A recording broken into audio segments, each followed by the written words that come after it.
8 अक्टूबर 2005 का ज़लज़ला ऐसा सानेहा था जिसने सूबा सरहद और कश्मीर के 6 अजला को बहुत बुरी तरह से मुतासिर किया। इन्हीं आफतज़दा इलाकों में बहाली के काम के लिए मुख्तलिफ सरकारी और गैर सरकारी इदारों ने हिस्सा लिया। इनमें से एक इदारा NRSP national rural support programme है, जिसने मुज़फ़्फ़राबाद और ज़लज़ले से मुतासरा दीगर इलाकों में बहाली के कामों में अहम किरदार अदा किया। मकामी आबादियों में तरक्की के लिए ज़रूरी था कि तरक्याती कामों में हाइल रुकावटों को दूर किया जाए, जिसके लिए NRSP और डाइकोनी जर्मनी, जो कि इंटरनेशनल डिज़ास्टर रिलीफ ऑर्गेनाइजेशन है, इन्हीं की मुश्तरका कोशिशों से आफात के ख़तरात की इंतज़ामकारी के project community based disaster risk management का आगाज़ हुआ, जिसका अहम मकसद आफात के ख़तरात की इंतज़ामकारी के हवाले से मकामी आबादी को मालूमात और तरबियत फराहम करना है, ताकि आफात से पहले, दौरान और बाद में मकामी आबादी बड़े पैमाने पर होने वाले नुकसानात से बच सके।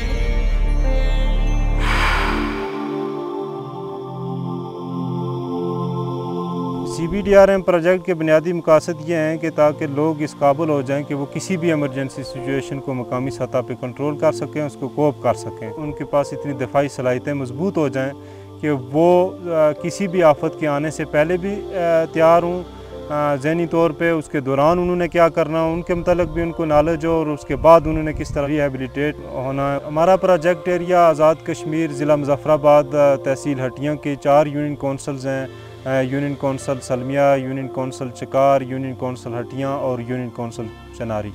डिज़ास्टर रिस्क मैनेजमेंट से मुराद है आफात के ख़तरात की इंतज़ामकारी।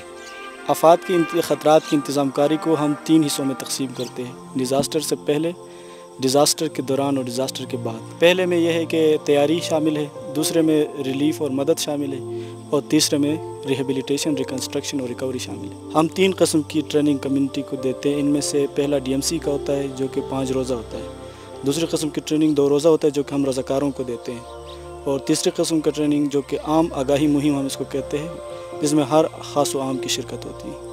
हमारे स्टाफ मेंबरान, मास्टर ट्रेनर्स ने जाके रेडियो प्रोग्राम भी किए हैं, इलेक्ट्रॉनिक और प्रिंट मीडिया के ज़राए हैं जिनके ज़रिए हमने अवेयरनेस रेजिंग किया है कि किस तरीक़ा से इमरजेंसी सिचुएशन को कोप किया जाता है।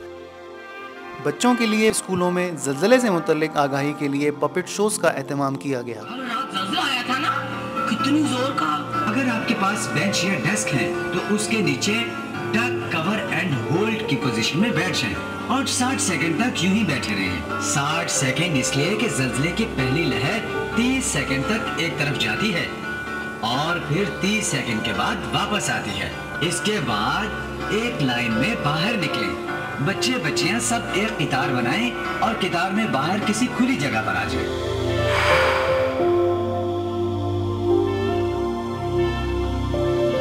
इस ख़तरनाक ज़लज़ले के बाद मुतासरा लोगों को मालूम नहीं था कि किन इदारों से रुजू या मदद तलब की जाए।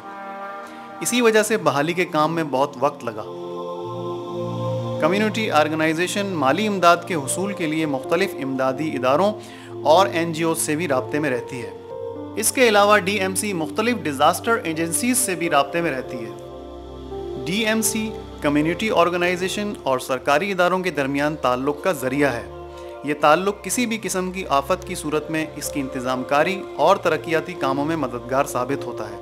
NRSP ने मुख्तलिफ ट्रेनिंग्स में जो एक्टिविस्ट हैं उनको ये ट्रेनिंग दी होती है कि अदारों के साथ लिंकेजेस किस तरह डेवलप करने हैं, और लोगों को पता होता है कि कौन सा अदारा क्या काम कर रहा है, और इस सेंस में लोग खुद उन्हें पता होता है कि कौन सी मामलत किस अदारे से हमें दस्तयाब है और कौन सा काम हम अपनी मदद आपके तहत यहाँ पे महल्ले की सतह पे कर सकते हैं।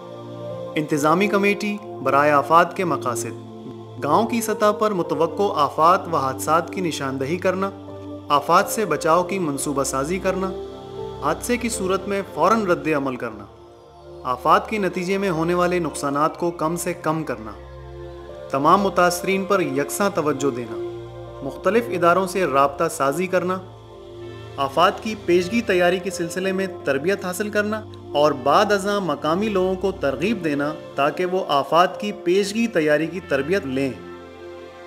एमरजेंसी की सूरत में फ़ौरन तिब्बी इमदाद देना, मुतासिरा अफराद को साइको सोशो सपोर्ट देना और इन्हें सदमा ट्रॉमा से बाहर निकालना, आफात की पेशगी तैयारी के सिलसिले में गांव की सतह पर अमली मुजाहिरा करके दिखाना, एमरजेंसी टूल किट का आफत आने की सूरत में इस्तेमाल।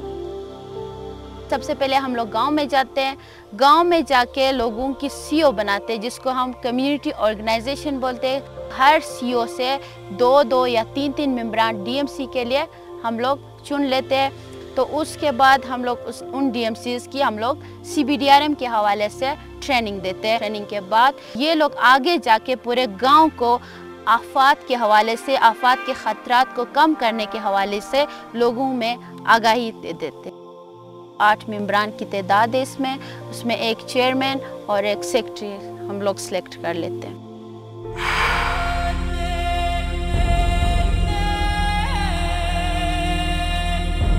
कुदरती आफात कहीं भी आ सकती हैं। आइए इनसे बचने और मुकाबला करने के लिए कुछ अहम टूल्स सीखते हैं। आफत की 2 किस्में, एक को हम कहते हैं कुदरती आफत, दूसरे को हम कहते हैं गैर कुदरती आफत। ज़लज़ला क्या है?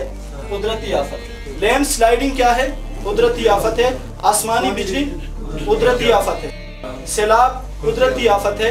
तेज हवाएं और बारिशें कुदरती आफत है। और बीमारियां क्या हैं? कुदरती आफत है। लड़ाई झगड़े गैर कुदरती आफत। खुदकुश हमले गैर कुदरती आफत। जंग गैर कुदरती आफत। आतिशज़दगी वगैरह गैर कुदरती आफत। ऊंचे मकानात या ऐसे बिल्डिंग जो जुज़वी तौर पर नुकसान हो गए उनसे दूर रहे। जहाँ भी जमीन मकान के अंदर दाखिल हो वहाँ पे आप क्या करें, पहले बिजली के लाइन काट के उसके अंदर दाखिल होने की कोशिश करें। मरीजों को उठाते हुए किसी भी मरीज को खींच के नहीं निकालना है। मलबे के तले तब जाने की सूरत में ज्यादा इधर उधर हरकत से इज्तिनाब करें और अपने दौरान खून को बरकरार रखने के लिए हाथ और पाँव को, उंगलियों को हरकत देते रहें। ऐसे मकामात जो डलवानी है वहाँ पे बस्तियाँ बसाने से गुरेज किया जाए। पहले स्लाइड के बाद सानवी स्लाइड का खतरा रहता है, इसलिए आप स्लाइडिंग के इस अमल से क्या करें, अपने आप को दूर रखें। ज़राअत का जो नुकसान है आप एग्रीकल्चर डिपार्टमेंट को इस हवाले से मुतल्लिक़ फरमा सकते हैं। अगर बिजली के महकमे के नुकसान है तो आप इलेक्ट्रिसिटी जो डिपार्टमेंट है, इलेक्ट्रिकल जो डिपार्टमेंट उसको मुतल्लिक़ कर सकते हैं। और लाइव स्टॉक के हवाले से कोई नुकसान है उसको आप मुतल्लिक़ कर सकते हैं।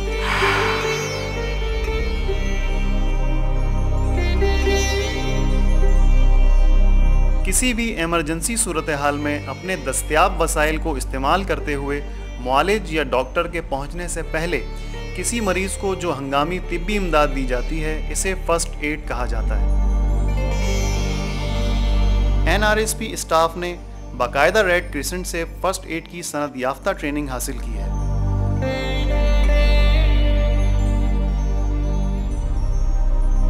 हम जो फर्स्ट एड कराते हैं वो सिर्फ डिज़ास्टर से मुताल्लिक़ है, जिसमें fracture, wound and bleeding, burn, spinal injury और ट्रांसपोर्टेशन वगैरह कराते हैं। ये वो बुनियादी चैप्टर है, जब तक हम इसको हवाले से लोगों को मुकम्मल तौर पर तैयार नहीं करेंगे उस वक्त तक आफात की इंतज़ाम कारी मुकम्मल तौर पर मुमकिन नहीं है। फ्रैक्चर अंदरूनी तौर पर भी हो सकते हैं और बैरूनी तौर पर भी हो सकते हैं।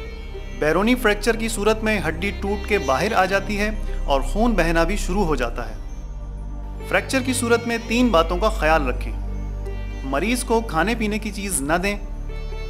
हो सकता है कि डॉक्टर के पास ले जाने पर उसे ऑपरेशन की ज़रूरत पड़ जाए। जो हड्डी टूटकर बाहर से नज़र आ रही है, इस पर दबाव डालकर अंदर करने की कोशिश न करें।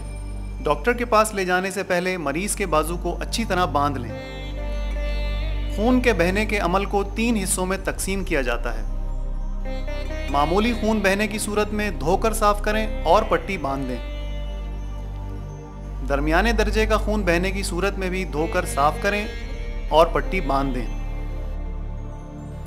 बहुत ज़्यादा खून बहने की सूरत में बाजू को ऊपर उठा दें और जोड़ की रगों पर पट्टी बांध दें।